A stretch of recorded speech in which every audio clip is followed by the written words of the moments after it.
ये test match आसानी से भारत ने जीत लिया। घर पे खूब खेलते हैं, इसमें कोई शक नहीं है कि इस वक्त सबसे टफ टीम भारत की है घर में हराने के हिसाब से। मगर जो तूती बोल रहा है भारत की क्रिकेट का और इस क्रिकेट टीम का, रोहित शर्मा की कप्तानी में टेस्ट क्रिकेट में मैं बात कर रहा हूं, वो ओवरसीज विक्ट्री से भी बन रहा है। इसलिए कि ना सिर्फ ये कंपेटिटिव रहते हैं ओवरसीज टेरिटरीज में, बल्कि मैचेस जीतते हैं, जिसकी वजह से धाक बन चुकी है। इंडियन टीम ने ऐसे तैयारी की, हमारी तरह ब्लंडर नहीं मारे 4-4 फास्ट बॉलर्स खिला के, विदाउट स्पिनर्स खेल के। तो मेरे ख्याल से सीखना चाहिए बीसीसीआई से, उनके प्रोफेशनलिज्म से, उनके टीम से, जो प्रोफेशनल टीम है, सिलेक्टर हो चाहे कप्तान हो चाहे कोच हो। अगर पाकिस्तान को सीखने की जरूरत है, सीखें शुभमन गिल से, सीखें पाकिस्तान को जरूरत है कि वो ऋषभ पंत से सीखें कि किस तरह से वो खेलते हैं, जडेजा अश्विन से सीखें कि उन्होंने अपनी पार्टनरशिप को किस तरह से कायम किया है, रोहित शर्मा से सीखें कि प्लानिंग क्या होती है। तो भारत के पास एक अच्छा कॉम्बिनेशन है, बॉलर्स अच्छे हैं, बैटर्स अच्छे हैं और उनकी फॉर्म बहुत जबरदस्त लगी। और सबसे खास बात जो एक चीज चाहिए होती है वो होता है सेल्फ कॉन्फिडेंस। वो शायद इस टीम जैसा अभी किसी और कप को देखने को ना मिले। मगर भारत को क्रेडिट देना पड़ेगा कि पिछले 5-6 साल से एक लेवल मेंटेन किया हुआ है और नए से नए सुपरस्टार्स निकालते हैं, नए से नए हैरानकुन परफॉर्मेंस निकालते हैं, जिसकी वजह से इस टीम की रिस्पेक्ट है ना सिर्फ भारत में बल्कि ओवरसीज टेरिटरी में भी जाके अपना लोहा मनवाते हैं। मेरे जैसे बंदे को ज्यादा अफसोस है कि अभी 10-15 दिन पहले क्या हाइप थी बांग्लादेश की टीम की, क्या करके वो गए हैं और हम लोगों से, और अब इंडिया में जाके वही सिमिलर कंडीशन है।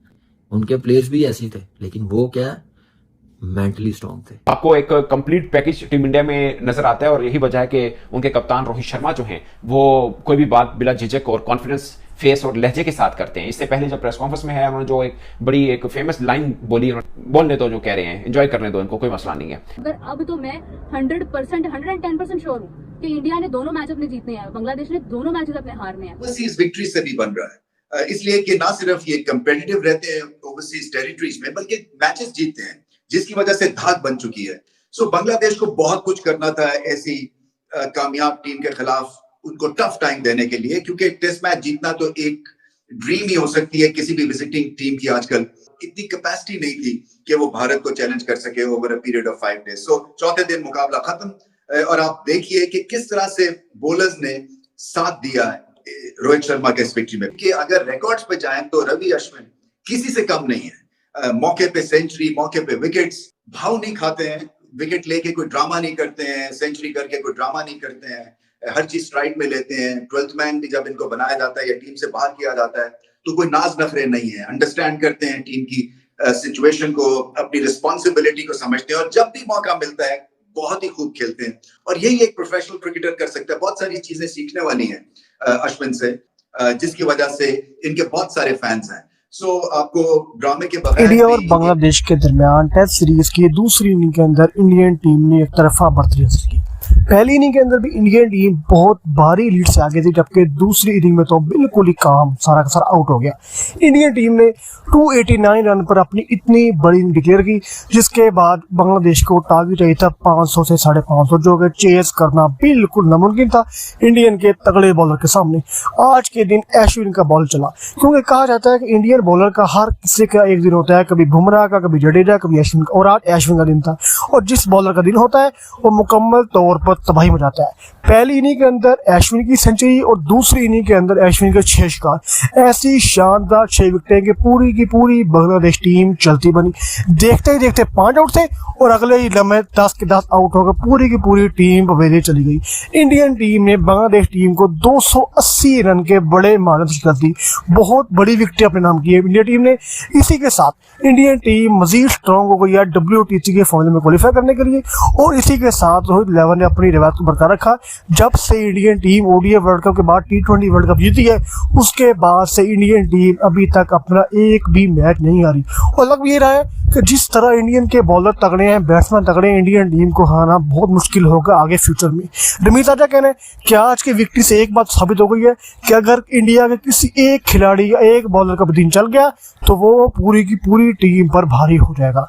शोएब अख्तर का कहना है कि पाकिस्तान के पास कोई भी बॉलर हो, अगर पाकिस्तान की होम ग्राउंड में सीरीज थी तब भी पाकिस्तान ने कोई बॉलर 4 से 5 विकेटें भी निकालने में नाकाम रहा। लेकिन अश्विन ने ये बात साबित कर दी कि जितनी ज़्यादा प्रैक्टिस करेंगे, जितनी ज़्यादा खेल पे हिम्मत देंगे, उतने ही ज़्यादा विकेट निकाल पाएंगे। और वही हुआ, अश्विन की बैटिंग, अश्विन की बॉलिंग, ये दोनों तरफ अश्विन का स्कोर टोटली 99% इंडियन टीम के जीत के क्रेडिट में 99% अश्विन का किरदार है। क्रिकेटर ऐसा दिखता है जो कि काम पे यकीन रखता है और ब्लिंकर्स ऑन करके वो रिस्पेक्टफुली क्रिकेट को खेलते हैं। पाकिस्तान में क्या होता है कि इनिशियल ग्रोथ के बाद एक तरह से प्लेटो हो जाता है और उसके बाद फिर ढलवान पे चली जाती है आपकी क्रिकेट या आपकी परफॉर्मेंस। बहुत सारी हमारे यहाँ ये एग्जांपल्स हैं, फास्ट बॉलर्स ले लें या बल्लेबाज ले लें, मगर भारत की जो एक ग्रेट सक्सेस की एक स्टोरी है वो यही है कि बहुत सारे क्रिकेटर्स जो हैं वो शुरू जब अपना करियर करते हैं तो सीख रहे होते हैं, सो एक लर्निंग कर्व पे जाते हैं और उसके बाद उठान पकड़ते हैं और उठान जो है वो बहुत देर तक वहां रहती है। इसीलिए भारत की बी टीम और सी टीम्स भी मुकाबला आजकल डोमेस्टिकली कर रही है, बल्कि डी टीम भी बनाई हुई, इतना पोटेंशियल और टैलेंट है। तो ये सारी चीजें सामने रखते हुए ही भारत बहुत बड़ी टीम अब बन चुकी है और इसका क्रेडिट जो है उनके सिस्टम को देना पड़ेगा। हमारी बड़ी सुपर टीम थी जब इमरान खान कप्तान थे, मगर ऑस्ट्रेलिया में फिर भी हम नहीं हरा सके थे ऑस्ट्रेलिया को, मगर ऑस्ट्रेलिया को ऑस्ट्रेलिया में नहीं हरा सके थे जो कि भारत ने किया। मगर भारत को क्रेडिट देना पड़ेगा कि पिछले 5-6 साल से एक लेवल मेंटेन किया हुआ है और नए से नए सुपरस्टार्स निकालते हैं, नए से नए हैरानकुन परफॉर्मेंस निकालते हैं, जिसकी वजह से इस टीम की रिस्पेक्ट है ना सिर्फ भारत में बल्कि ओवरसीज टेरिटरी में भी जाके अपना लोहा मनवाते हैं। और पाकिस्तान से सीरीज खत्म हुए कोई 2 महीने तो नहीं हुए, तो ये चीज है कि क्या वजह रही है, तो ये तो अब बांग्लादेश क्रिकेट बोर्ड ने देखना है। और इंडिया ने जैसे परफॉर्मेंस दिखाई है इस सीरीज को, वो आने वाली सीरीज के लिए तैयारी कर रहे हैं। इंडियन टीम ने ऐसे तैयारी की, हमारी तरह ब्लंडर नहीं मारे 4-4 फास्ट बॉलर्स खिला के, विदाउट स्पिनर्स खेल के। उनके पास भी फास्ट बॉलर है, खेल सकते हैं, लेकिन उनको पता है कि हमने जैसे आगे हमें पिचेस मिलेगी, जैसे टीम की बॉलिंग है उस हिसाब से उन्होंने पिच बनाई है। तो ये है मैच्योरिटी लेवल, ये है प्रोफेशनल टीम मैनेजमेंट, कोच और बोर्ड बनना, ऐसे लेके चलती है। क्या ऑलराउंड परफॉर्मेंस रविचंद्रन अश्विन की, 6 आउट कर दिए दूसरी इनिंग में, 700 किया, मैच जितवा दिया, टीम को मुश्किल से निकाला, मैच विनिंग पार्टनरशिप जड्डू के साथ, उसके 86 रन, आज उसने 3 आउट किए।